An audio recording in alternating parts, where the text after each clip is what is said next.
Praise lord. దేవుని ప్రశస్తమైన నామమునకు మహిమ కలుగునుగాక. ప్రభు నామమున మీ అందరికీ హృదయపూర్వక వందనాలు. ఈ ఉదయకాలము దేవుని వాక్యాన్ని విందాం. యోహాను సువార్త 15వ అధ్యాయము 2వ వచనము. నాలో ఫలింపని ప్రతి తీగను ఆయన తీసి పారవేయను, ఫలించు ప్రతి తీగ మరెక్కువగా ఫలింపవలనని దానిలోని పనికిరాని తీగలను తీసివేయను. ప్రియులరా, ఈ ఉదయకాలం ముందు ఆలోచించేద్దాం. దేవుడు వ్యవసాయకుడండి. యేసుక్రీస్తు వారు ద్రాక్షావల్లి.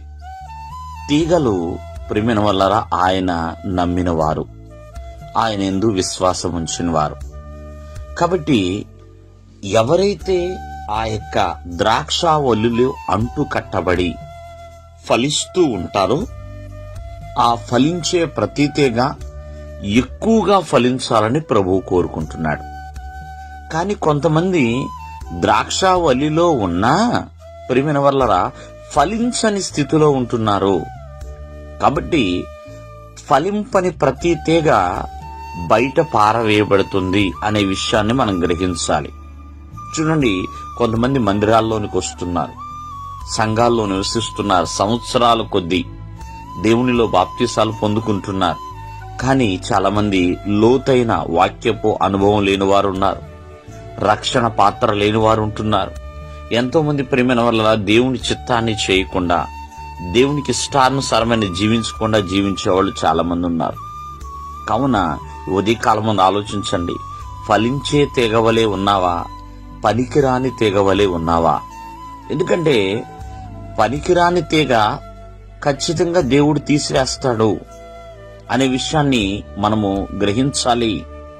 ఎందుకంటే పనికిరాని తీగ నీ ఫలింపుకి అడ్డుగా ఉన్నదండి, అడ్డుగా ఉన్నది.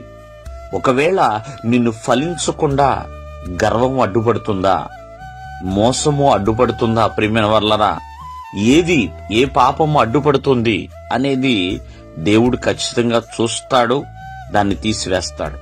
కాబట్టి ఫలించే ప్రతి తీగ కూడా ఎక్కువగా ఫలించాలని కూడా దేవుడు కోరుకుంటున్నాడండి.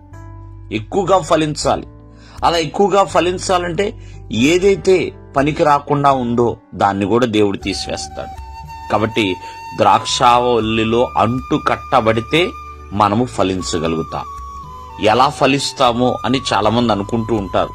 అంటు కట్టబడాలి ద్రాక్షావల్లిలో అంటే క్రీస్తులో నిలిచి ఉండాలి, క్రీస్తులో ఐక్యత కలిగి ఉండాలి, క్రీస్తులో ప్రేమైన వల్లరా సమాధానము కలిగి ఉండాలి, క్రీస్తు ప్రేమలో ప్రేమైన వల్లరా ప్రతి ఒక్కరూ కూడా మన యొక్క వేరు లోతుగా పారి ఉన్నవాడు ఖచ్చితంగా ఫలించే తెగవలే ఉంటాడు. దేవుడు మిమ్మల్ని ఆశీర్వదించునుగాక. ఆమేన్.